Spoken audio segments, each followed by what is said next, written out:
खरं तर महाराष्ट्रामध्ये एक मुखाने एक गोष्ट यायला पाहिजे की या महाराष्ट्रामध्ये आर्थिक निकषावरतीच आरक्षण याच्यापुढे तुम्ही दिलं गेलं पाहिजे. हीच गोष्ट जर समजा त्या सगळ्या मोर्चांमधून आली तर मला असं वाटतं सगळा विषय पण बंद होईल आणि मग त्याच्यामध्ये परत जाती जातीमध्ये भिडवायचं सगळ्यांना. मध्यंतरी काढलं म्हणे महाराष्ट्र राज्याचा मुख्यमंत्री ब्राह्मण आहे आणि ब्राह्मण असल्यामुळे म्हणे ह्या सगळ्या गोष्टी. अरे वा, मला कळत नाही रामदास आठवले हे नाव विनोद झालंय का त्याचा?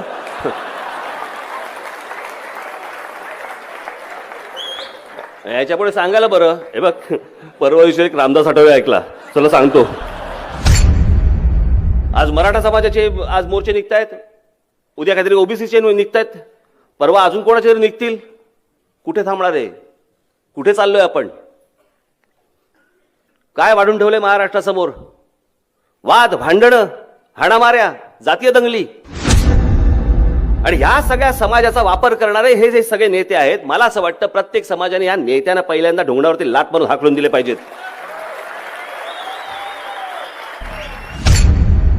डोक्यावरचा लाईट थोडा कमी होईल का?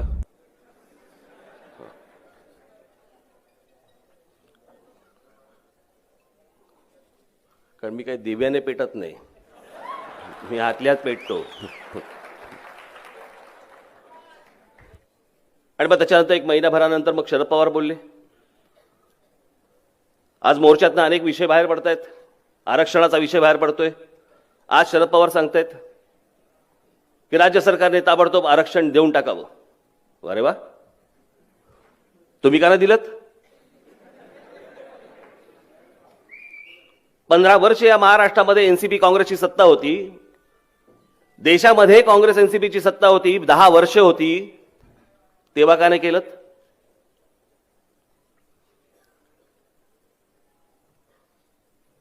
या लोकांना समाजाशी काही देणं घेणं नाहीये,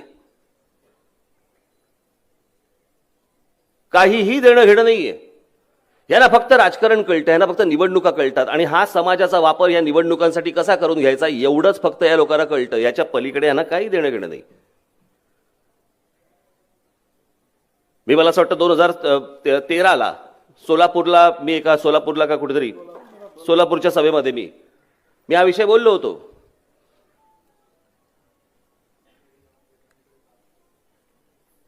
की याच्यापुढे जातीचे विषय काढले जातील, जातीचे मोर्चे काढले जातील, वेगवेगळ्या जातींचे मोर्चे उभे राहतील, हे लोक याला खत पाणी घालत राहतील आणि फक्त स्वतःचा फायदा करून घेतील. त्याच्यानंतर एकदा मुंबईमध्ये मोर्चा आला, मराठा समाजाचा एक मोर्चा मुंबईमध्ये धडकला होता आझाद मैदानवर.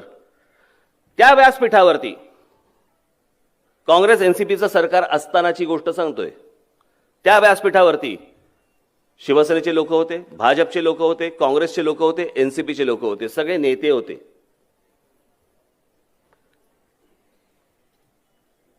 मी म्हटलं या चारही पक्षांचे नेते जर समजा तिथे व्यासपीठावरती आहेत आणि त्या चारही पक्षाच्या नेत्यांना जर समजा मान्य आहे की मराठा समाजाला आरक्षण मिळालं पाहिजे, मग अडवलंय कोणी? तुम्हाला थांबवलंय कोणी? मग का हा विषय इतकी वर्ष तुम्ही आज ठेवून दिला होतात?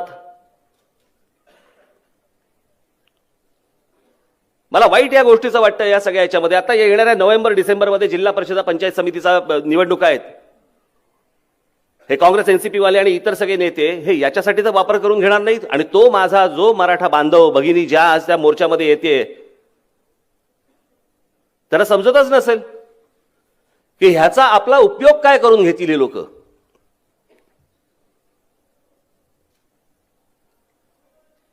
मला मुळात माझा स्वतःला आरक्षण या गोष्टीलाच माझा विरोध आहे.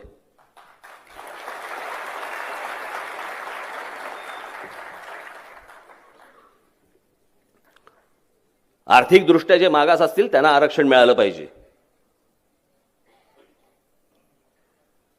आज दलित समाजापासून इतर सगळ्या समाजांमध्ये आज आरक्षण आहेत, मग तिथल्या त्यांच्या श्रीमंत लोकांच्या मुलांना आरक्षण कशासाठी पाहिजे?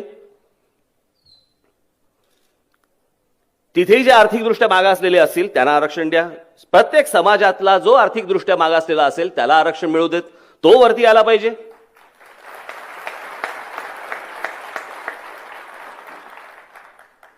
अन्यथा या महाराष्ट्रामध्ये आणि या देशामध्ये प्रत्येक जण आपापल्या वेगवेगळ्या जातीप्रमाणेच बघत राहणार एकमेकांकडे आणि दुश्मनी वाढत जाणार. तो कुठच्या जातीचा, तो कुठच्या जातीचा, तो कुठच्या जातीचा. एकदा आर्थिक दृष्ट्या जर मागास हा जर समजा निकष आपण ठरवला, ही वाट लावली त्या व्हीपी सिंगने. या देशात 89 साली त्या नतद्रष्ट माणसाने गेला तो आता. त्याने हे विष कालवलं, अख्खं विष त्याने कालवलं. तोपर्यंत काही नव्हता या देशात, काही हा विषय नव्हता. पण हे अशा जर गोष्टी व्हायला लागल्या की एकाला एक गोष्ट द्यायची आणि दुसऱ्याला द्यायची नाही असं म्हटल्यानंतर विद्वेष हा पसरणारच आहे, राग हा येणारच आहे. शाळेतल्या ऍडमिशनला जर समजा आरक्षित मुलगा जर आरक्षणामधला मुलगा असेल त्याला कमी फी आणि आरक्षणामधला नसेल त्याला जास्ती फी असं आलं, दोघांचं एकमेकांशी पटेल काय?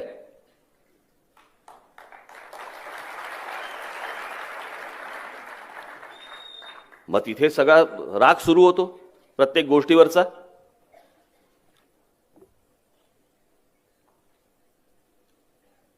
आरक्षणावरती नोकऱ्या लागणार, आता आरक्षणावरती बढत्या पण मिळणार.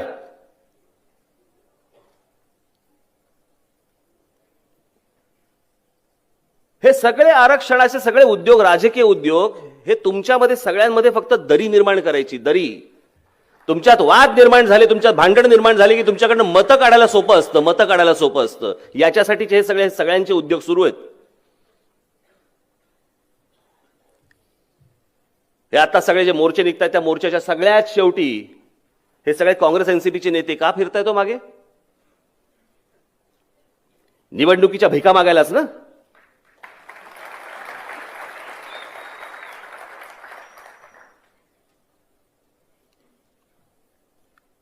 ही सगळी आपण आरक्षण आरक्षण आरक्षण बोलतो. अहो, आहेत कुठे नोकऱ्या? कोणत्या नोकऱ्यांबद्दल बोलतोय आपण? सरकारी नोकऱ्या कमी होत चाललेल्या आहेत, खासगी नोकऱ्या वाढत चाललेल्या आहेत. आणि या खासगी नोकऱ्यांमध्ये तिथे आरक्षण आहे? नाहीये.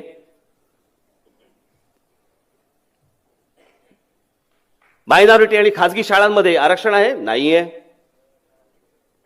तर कोणत्या शाळांचं बोलतोय आपण?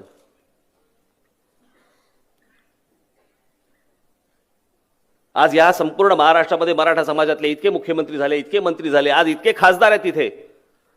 हा आरक्षणाचा मुद्दा मी आपल्याला मुद्दामून सांगतोय. मी ह्याच्यावरती खूप विचार करत होतो. मला स्वतःला जातपात कळत नाही, मी स्वतः जातपात मानत नाही.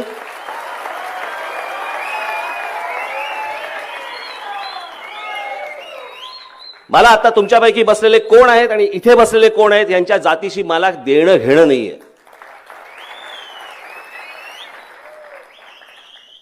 मला काही देणं घेणं नाही या गोष्टींशी.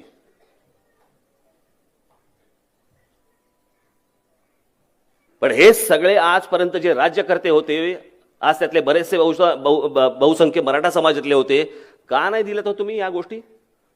आजही आमचा गरीब शेतकरी तिथे, मराठा समाजातला शेतकरी आज फासावरती लटकतोय. आज जे जे फासावरती गेलेले शेतकरी बांधव आहेत, तो आमचा ज्यांनी आत्महत्या केली, काढून बघा कोण कोण आहेत. तो तिथेच राहणार, तो तशीच आत्महत्या करणार. हे नेते तुम्हाला भुलवत राहणार. साधी सोपी गोष्ट आहे ना. तुम्हाला मान्य आहे तर मग आणा. त्या दिवशी शिवसेनेने काय प्रतिक्रिया दिली? विशेष अधिवेशन बोलवा. अधिवेशन नंतर प्रतिक्रिया पहिली सांगा, तुमचं मत काय ते सांगा.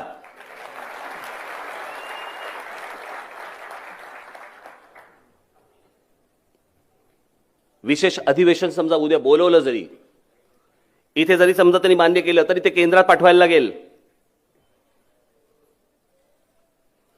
बरं, ह्या सगळ्या गोष्टी, या टेक्निकल सगळ्या गोष्टी शरद पवारांना माहिती आहेत. का नाही बोलवतात तुम्ही? का नाही त्या मराठी समाजातल्या माझ्या बांधवांना आणि भगिनींना सांगत का नाही आहात की काय नक्की काय होतंय? हे सगळ्यांना माहिती आहे, सगळ्या पत्रकारांना माहिती आहे, सगळ्या संपादकांना माहिती आहे. कोणी मांडायला तयार नाही, तुमच्या समोर कोणी बोलायला तयार होत नाहीये. हे जे सगळं उभं राहतंय आज मोर्चाच्या स्वरूपामध्ये, यातनं मला मतं कशी मिळतील आणि मी जिल्हा परिषदेवरती कसा येईन आणि मी पंचायत समितीवरती कसा येईन, ह्याची स्वप्न पाहतायत हे सगळे. ह्याला प्रश्न नाही सोडवायचे कुठचे.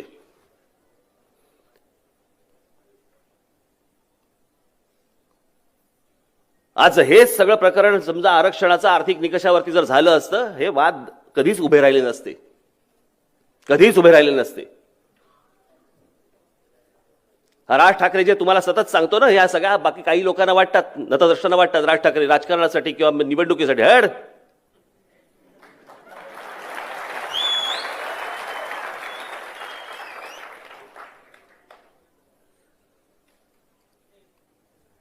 निवडणुकांचा विचार करून मी फक्त पावलं टाकत नाही, मी महाराष्ट्राचा विचार करून पावलं टाकतो. कधी यश येतं, कधी पराभव येतो, जे असेल ते असेल.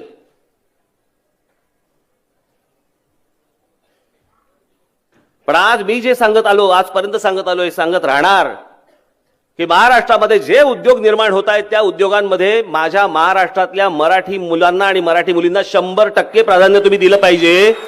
आरक्षणाचा विषयच येत नाही. कशाला पाहिजे आरक्षण?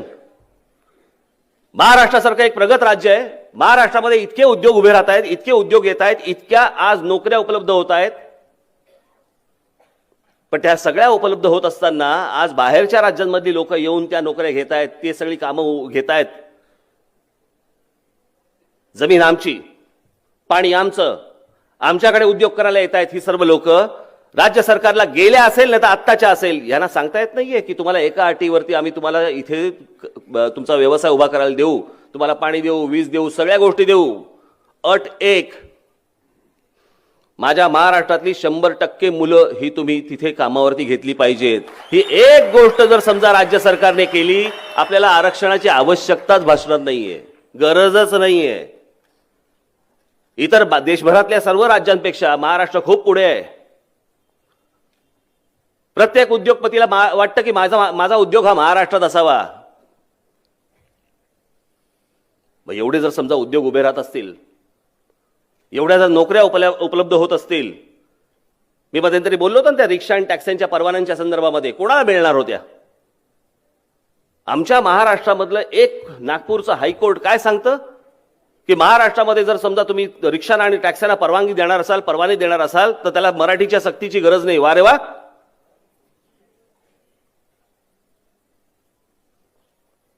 मग कोणाला भरायचेत, कोणाला तिथे?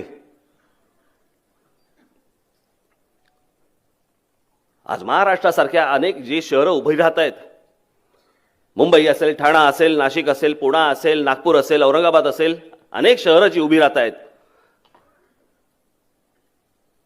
आज तिथे जे उद्योग उभे राहत आहेत, येत आहेत, तिथे टॅक्स्या, रिक्षा, इतर सर्व सगळ्या गोष्टी ज्या येत आहेत, हे माझ्या महाराष्ट्रातल्या ग्रामीण मुलाला कळायला नको? त्यांना समजायला नको? पण राज्याने जर समजा हा कायदा आणला तर तो कंपल्सरी होणार, त्याला तिथपर्यंत कळणार. आज हे सगळे मोबाईल फोन, इंटरनेट या सगळ्या गोष्टींमुळे आज त्याच्यापर्यंत पोहोचलंय सगळं की बाबा कुठे चाललंय जग, कुठे गेलंय जग, मग मी इथे काय करतोय? माझी वडिलोपार्जित शेती जी आहे ती शेती नीट चालत नाहीये, त्यातनं मला पैसे मिळत नाहीयेत, मला काम पाहिजे, मला नोकरी पाहिजे. तो ग्रामीण महाराष्ट्रातला माझा बांधव, माझी भगिनी, ते म्हणतात मला त्या शहरातल्या मुलांसारखं राहायचंय, मला तिथे यायचंय. येऊ कसं? कसं यायचं मी?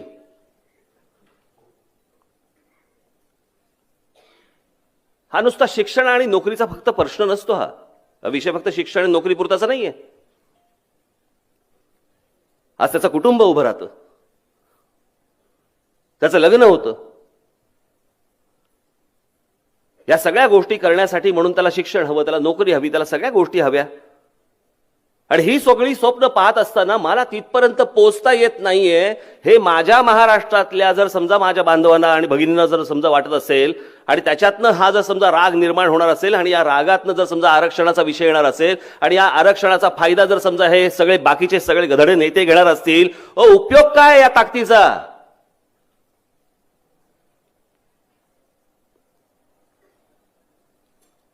आज तिकडे तिकडे पटेलांचे मोर्चे निघाले, तिकडे काय गुजरांचे निघाले,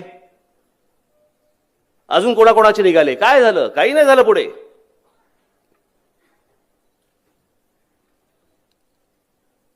खरं तर महाराष्ट्रामध्ये एक मुखाने एक गोष्ट यायला पाहिजे की या महाराष्ट्रामध्ये आर्थिक निकषावरतीच आरक्षण याच्यापुढे तुम्ही दिलं गेलं पाहिजे, हीच गोष्ट जर समजा त्या सगळ्या मोर्चांमधून आली तर मला असं वाटतं सगळा विषय पण बंद होईल. एकमेकांकडे दुश्वासाने पाहणं, एकमेकांकडे दुश्वासाने काय त्याच्याशी बोलणं न बोलणं, हे कुठचे प्रकार आलेत. आणि मग त्याच्यामध्ये परत जाती जातीमध्ये भिडवायचं सगळ्यांना. मध्यंतरी काढलं म्हणे महाराष्ट्र राज्याचा मुख्यमंत्री ब्राह्मण आहे आणि ब्राह्मण असल्यामुळे म्हणे ह्या सगळ्या गोष्टी. अरे वा वा, हे परत कानात विष कालवणार कोण? हेच सगळे नेते, हेच हे सगळे उद्योग करत बसणार. परवा दिवशी रामदास आठवले बोलले,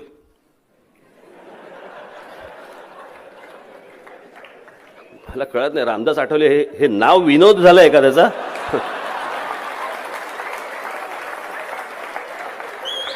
याच्यापुढे सांगायला बरं. हे बघ, परवा दिवशी एक रामदास आठवले ऐकला, चला सांगतो.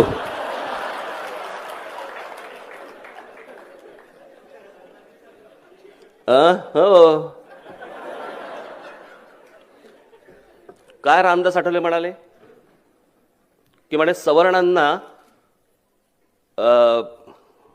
आर्थिकदृष्ट्या जे मागास असतील सवर्णांमध्ये त्यांना 25% आरक्षण द्या. वा रे वा, मग सगळ्यांना का नको? प्रश्न हा सवर्ण दलित हा विषय नाहीये, हा विषय आहे समान नागरी कायद्याचा. हा सगळ्यांना समान पद्धतीने बघितलं गेलं पाहिजे. मग तो कोण असेल, ब्राह्मण असेल, दलित असेल, तर कोणी असेल. ऍडमिशन आणि नोकऱ्या आणि सगळ्या ह्या गोष्टी ह्या जातीमध्ये विभागता तुम्ही. आज मराठा समाजाचे आज मोर्चे निघतायत, उद्या काहीतरी ओबीसीचे निघतायत, परवा अजून कोणाचे तरी निघतील. कुठे थांबणार आहे? कुठे चाललोय आपण? काय वाढून ठेवलंय महाराष्ट्रासमोर? वाद, भांडणं, हाणामाऱ्या, जातीय दंगली.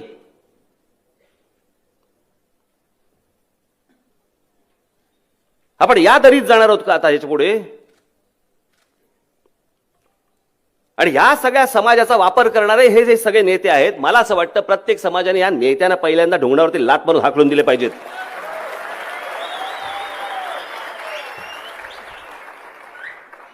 प्रत्येक गोष्टीचं राजकारण करत बसायचं, प्रत्येक गोष्टीचं.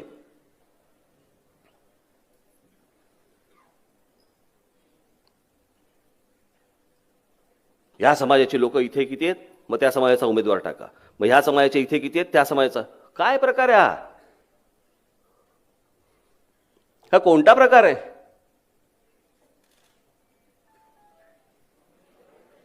महाराष्ट्र हा कशासाठी ओळखला जातो? या देशाला महाराष्ट्राने विचार दिलेले आहेत. प्रत्येक बाबतीत महाराष्ट्र विचार देत आला या देशाला, आणि महाराष्ट्र आज या चिखलामध्ये अडकलाय, या जातीच्या चिखलात. काही यातनं बाहेर पडणार आहोत की नाही पडणार आहोत? मला असं वाटतं माझ्या बरोबर जेवढे लोक आहेत महाराष्ट्रामध्ये, जेवढे लोक आहेत, तुमच्यापैकी कोणीही याच्या पुढे जातीचा विचार करता कामा नये. आम्ही जात मानणार नाही म्हणून सांगावं.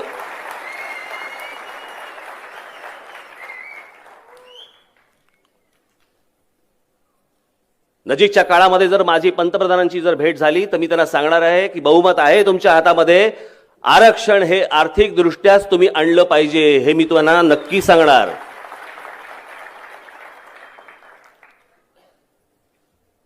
आता उद्या निवडणुका येतील, काय पडतात तुमचे? आरक्षण. तिथे पण आरक्षण.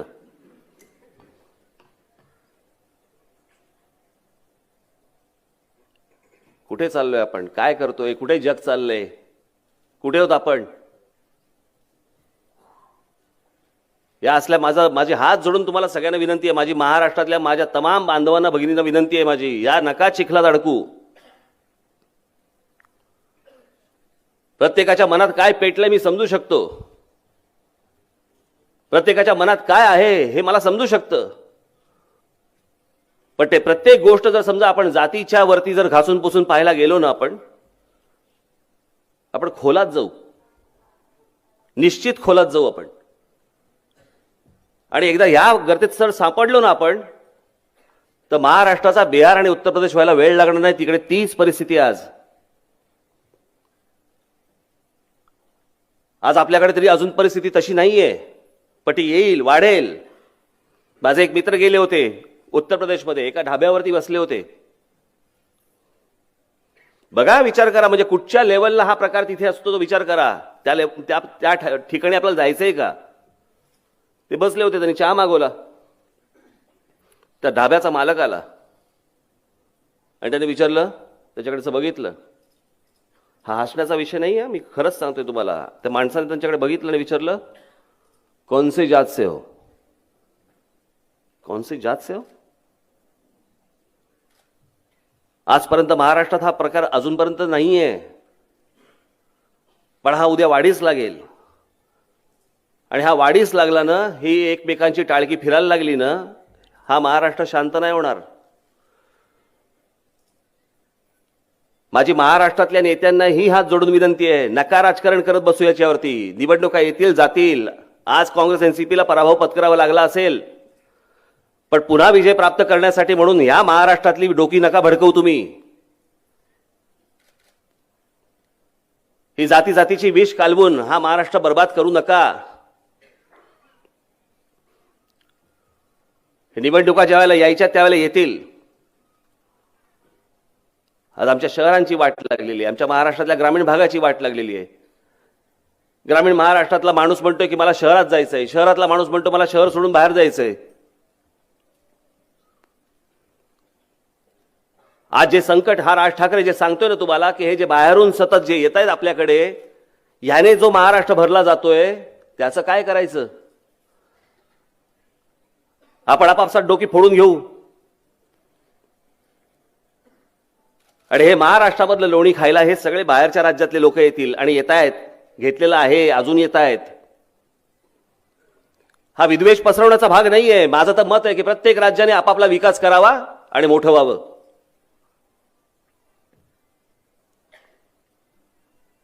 आज ठाणे जिल्हा घ्या. ठाणे जिल्ह्यामध्ये आज महानगरपालिका किती आहेत? ठाणे, नवी मुंबई, भिवंडी, वसई विरार, उल्हासनगर, कल्याण डोंबिवली, मीरा भाईंदर, 7. एका जिल्ह्यामध्ये 7 महानगरपालिका आहेत. असा एक तरी जिल्हा भारताच्या नकाशावरती आहे का? मला जरा सांगा. कशामुळे महानगरपालिका झाल्या? या नगरपालिकांच्या महानगरपालिका झाल्या कशामुळे झाल्या? लोकसंख्येमुळे झाल्या. कोणाच्या लोकसंख्येमुळे झाल्या? आकडेवारी काढून बघा. सर्वात जास्ती परप्रांतातनं येणारी माणसं ही ठाणे जिल्ह्यात येतात. काय आनंद झालेला आम्हाला. खा या रे या, अंगावरून चालत जा आमच्या. आम्हाला काय मिळालं नाही तरी चालेल, पण बांधवा, देशातनं आलेला आहेस, कर वाटचाल तू आमच्या अंगावरनं.